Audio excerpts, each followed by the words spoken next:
Hello বন্ধুরা, কেমন আছেন সবাই? আশা করি সবাই ভালো আছেন। বন্ধুরা, আমাদের গল্পগুলো যদি ভালো লাগে অবশ্যই লাইক করবেন, কমেন্ট করে জানিয়ে দেবেন। আজকে গল্প জীবনসঙ্গী পর্ব 4, লেখিকা জেরিন আক্তার নিপা।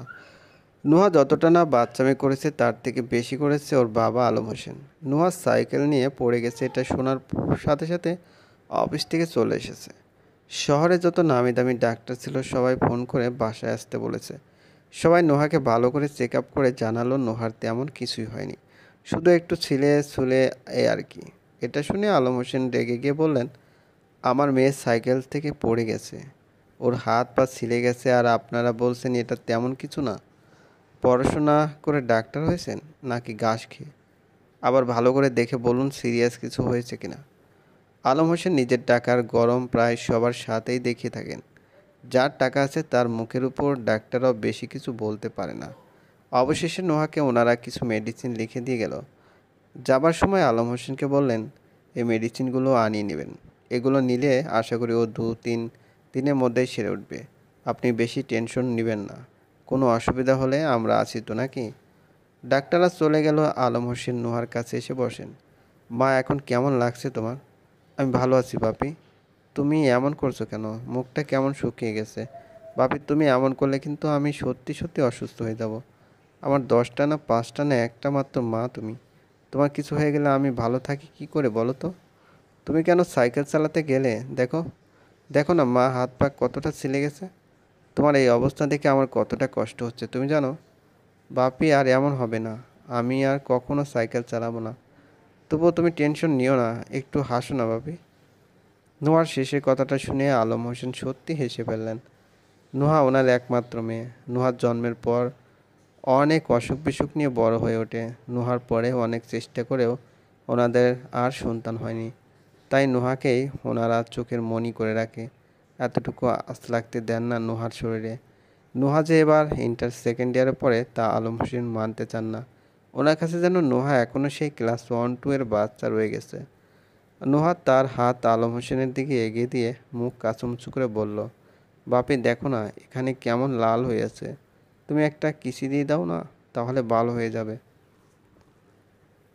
নোহা বালিশে হেলান দিয়ে হাত শোয়া হয়ে জুসের গ্লাস হাতে নিয়ে বসে আছে। ওর বাঁ হাতে জুসের গ্লাস আর ডান হাতে টিভি রিমোট। একের পর এক চ্যানেল চেঞ্জ করে ভালো কিছু পাচ্ছে না। জুসের গ্লাসে এক চুমুক দিয়ে নোহা নড়ছড়ে বসে বিরক্ত হয়ে বলল, ও গড, সবগুলো চ্যানেলে মুভি। নোহা আরেকটা চ্যানেল ঘুরিয়ে কার্টুন দেখতে পেয়ে খুশিতে লাফিয়ে উঠে বলল, আহ, এই তো পেয়ে গেলাম।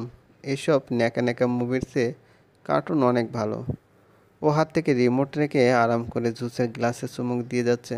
হাতে পায়ে এখন ব্যান্ডেজ, তখন পড়ে গিয়ে অনেক জায়গায় ছিলে গেছে। তখনই নোহার ফোন বেজে উঠল। নোহা বেডের শেষ মাথা থেকে পা দিয়ে টেনে ফোনটা হাতে নিয়ে দেখে অনু। হ্যাঁ অনু, বল। এই তোর নাকি অ্যাক্সিডেন্ট হয়েছে? হুম। বলিস কি, কীভাবে হলো? বেশি ব্যথা পেয়েছিস? হাত পা ভেঙেছে? অনেক ব্যথা পেয়েছি রে। ডান হাত একেবারে ভেঙে গেছে। ডক্টররা বলতে পারছে না কয়টা হাড় ভেঙেছে। পা তো নাড়াতেই পারছি না, মনে হয় পা কেটে ফেলে দিতে হবে। জানিস অনু, আমার সামনের একটা দাঁত পড়ে গেছে, আর একটা নড়বড় করছে, হালকা একটু বেজে আছে শুধু। নুহা, তুই মজা করছিস? নুহা হাসতে হাসতে বলল, তুই এত টেনশন নিচ্ছিলি তাই আর একটু টেনশন দিলাম। আরে আমার তেমন কিছুই হয়নি, শুধু একটা হাত পা ছিলে গেছে। কীভাবে হয়েছে এসব তো তা বলবি? সাইকেল নিয়ে পড়ে গিয়েছিলাম। তুইও না নুহা, অসহ্য। তোকে নিয়ে যে কি করব আমি। কিছুই করতে হবে না, তুই তাড়াতাড়ি আমার বাসায় চলে আয়। তার তোকে বলতে হবে না, আমি অলরেডি বের হয়ে গেছি। তুই এমন সব কাণ্ড ঘটিয়ে বসে থাকবি, তারপর টেনশনে মরে যাওয়ার অবস্থা হবে আমার। হাসবি না একদম। তুই নিশ্চয়ই জুস খেতে খেতে কার্টুন দেখছিস, তাই না? তুই জানলি কিভাবে? টিভির ভলিউম কত দিয়ে রেখেছিস খোঁজ আছে? আমার কান ঝালাপালা হয়ে গেল।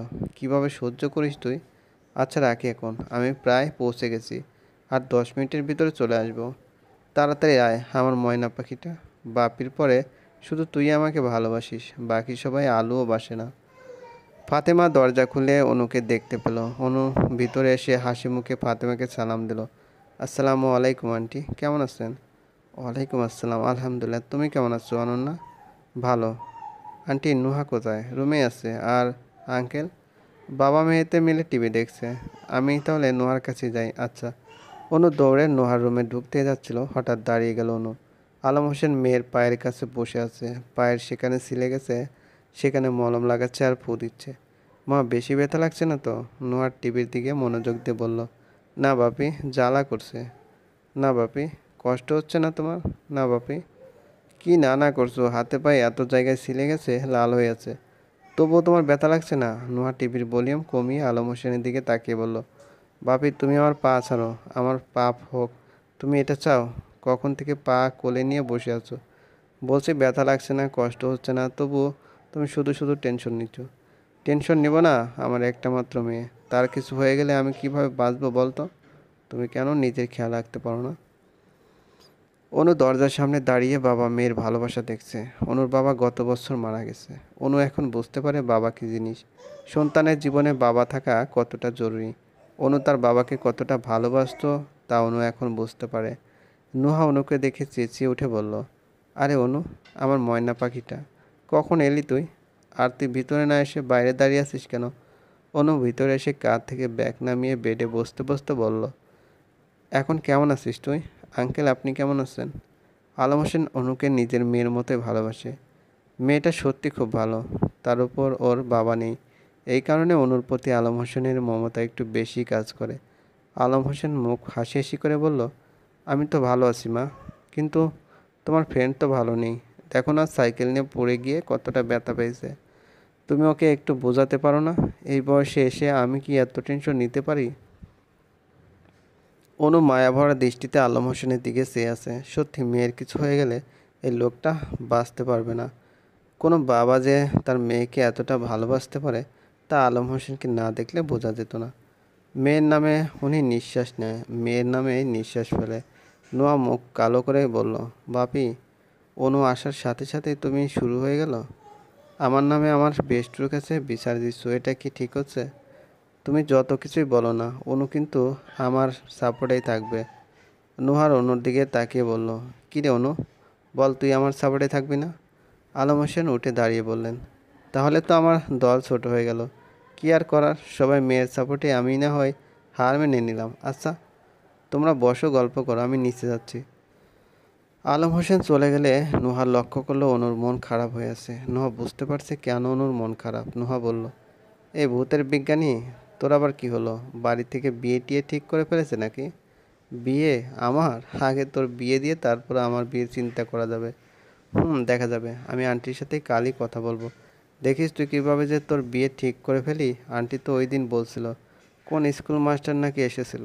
নুহা কথা শেষ করার আগে অনু নুহার মুখ চেপে ধরে তার উপরে উঠে বসে বলল, আর একটা কথা বললে তোর মুখ সেলাই করে দেবো। আমি এখন বিয়ে নিয়ে মোটে ভাবছি না। নুহা মুখ থেকে অনুর হাত সরিয়ে বলল, আহ অনু, ব্যথা পাচ্ছি। এমনিতে আমি একজন রোগী মানুষ। তোর মতো হাতে আমার উপর উঠে বসে থাকলে আমি বাঁচবো নাকি? নাম শয়তান, মেয়ে নাম বলছি। আমি হাতি না, দাঁড়া, আজ তোকে হাতির পায়ে নিচে ফেলে একদম পিষে ফেলবো। নুহা বালিশ নিয়ে অনুকে মারতে লাগলো। অনু আরেকটা বালিশ নিয়ে নুহাকে মারতে লাগলো। শুরু হয়ে গেল দুই বান্ধবীর পাগলামো। দুজনই কিছুক্ষণ এমন খুনসুটি করে হাসতে হাসতে ক্লান্ত হয়ে নেমে গেল। দুজনই বালিশ রেখে দিয়ে পেটে হাত দিয়ে শুয়ে পড়লো। একজন আর একজনের দিকে তাকিয়ে আবার হাসতে লাগলো। চলবে। গল্পটি ভালো লাগলে অবশ্যই লাইক করবেন।